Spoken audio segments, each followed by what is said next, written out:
Hey guys, welcome to another episode of HandZaround travel vlog, and today we're celebrating the Ethiopian New Year.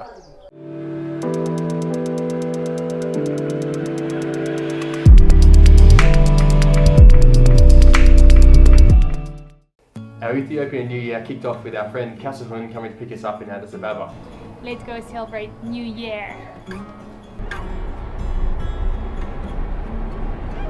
It was about an hour outside the town to his mother's house. On the way we stopped, and on the side of the road they were selling all these large collections of sticks called chibos, which they used to burn as like a ceremonial thing for New Year's. What is it called again? What's the name again? Along the way we even stopped for a little extra surprise. So we just stopped on the side of the road to pick up a chicken for dinner for New Year's celebrations tonight. Hannah's feeling a little bit scared.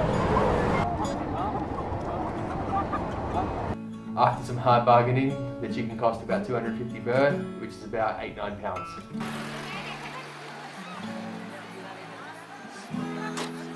After the chicken was safely put into the back of the car, we proceeded to head to his mother's house, where we were greeted by all the kiddos.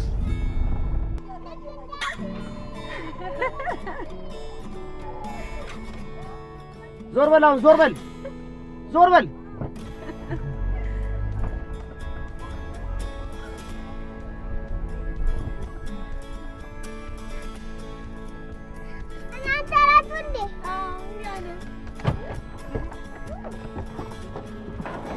Hello.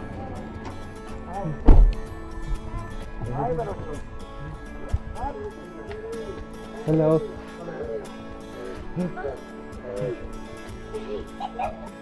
And we got to meet the whole family. You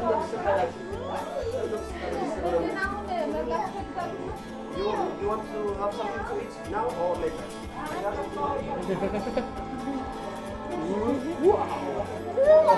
On the way there, we noticed that there was pretty much sheep for sale the entire way. So we found out that one of the Ethiopian traditions is that they slaughter a sheep for New Year's. So when we got to our friend's place, to his mother's place, he introduced us to the sheep that was going to be slaughtered the day after.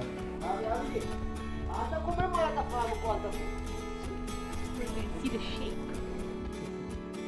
For us, it feels a bit weird, but for something that's traditional, you know, we're more than happy to let it happen and sort of just go along with it. Obviously, we don't want to be involved in the slaughtering or anything like that. It was time to try our first little taste of Ethiopian New Year, which is just corn grilled over a little fire in the living room.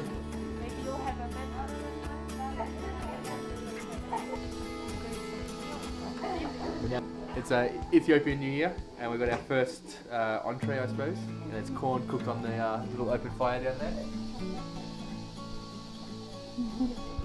by the mother of the house, so it's going to be delicious. Once we headed outside, a couple of the kids started collecting the grass. Now what they do for Ethiopian New Year is collect fresh grass and they spread it out all over the house. We noticed it in like different restaurants as well, and it's like a symbol for good luck and for fertility and for prosperity in the new year. So you'll see they've spread it kind of everywhere, and it sort of symbolises the beginning of the coffee ceremony as well. Next, it was time for us to have our dinner, traditional Ethiopian injera, which is like the huge pancakes, and then we had some different curries. There was some lamb, there was some sheep, and mixed in with some different herbs and spices. It's quite tasty. It's a different flavour, but it's quite nice.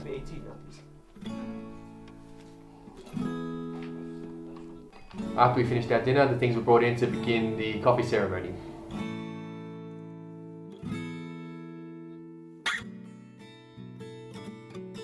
The coffee beans are being prepared. It was time to light the chibo.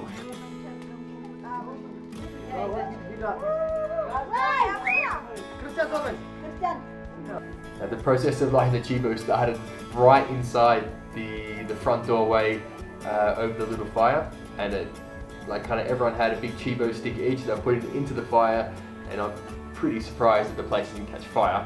And then they started heading outside.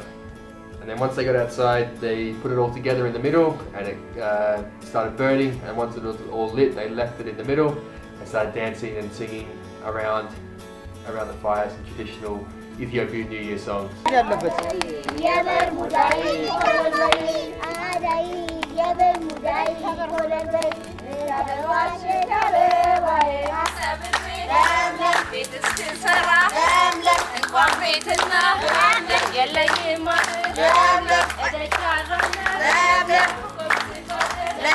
Songs, they often wish people good luck. They even paid Hannah and I a few respects. They wished that I would be Barack Obama, and they all thought it was quite hilarious.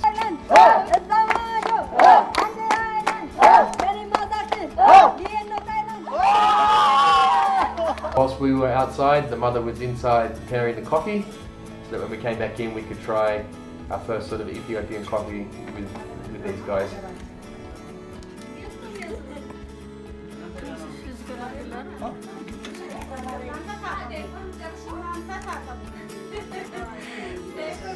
After we drank the coffee, we tried some traditional Ethiopian araki, which is like a homebrew liquor. It's like a combination between like a vodka and a tequila.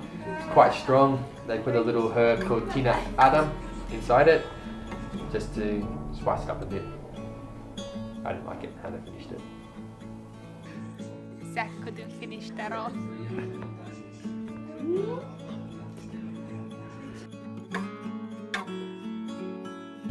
So the next morning, luckily we woke up a bit late and we didn't get to see the sheep being slaughtered, but we went outside. Just a little warning, a little bit graphic content coming up, but it's part of Ethiopian tradition, so I want to show it. Next we got to go out to the back where all the women of the family were preparing the big lunch for the day. My mom and my wife are now making dullets.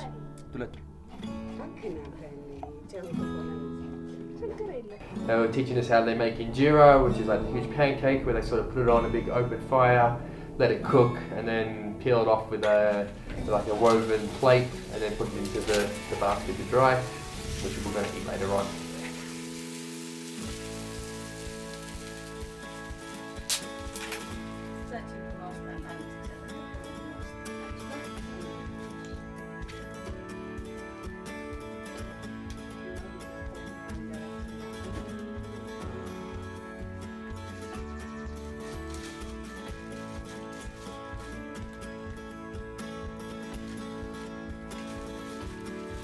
We tried some of the traditional porridge.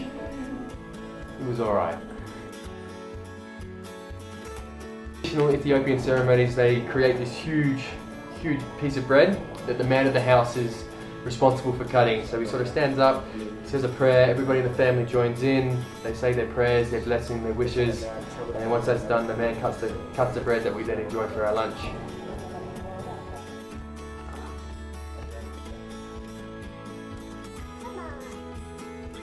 We sat down and we enjoyed the lunch together.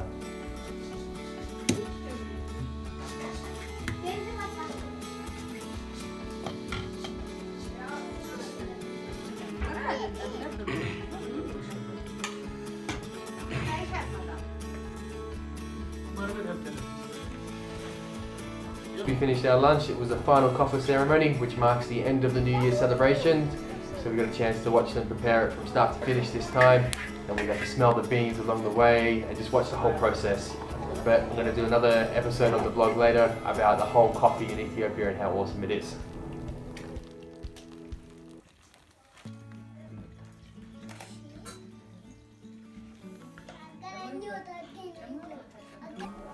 So that was pretty much our Ethiopian New Year. It was a complete new experience for me and for Hannah, something that we'll never forget. We're very grateful that Kasahan took us into his mother's house and let us, be part of the festivities.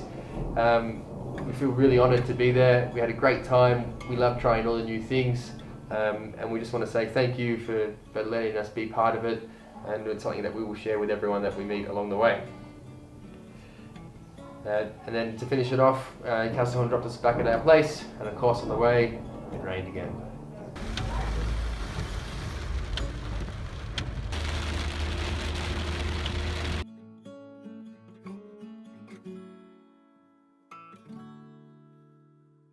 Don't forget to like, share and subscribe.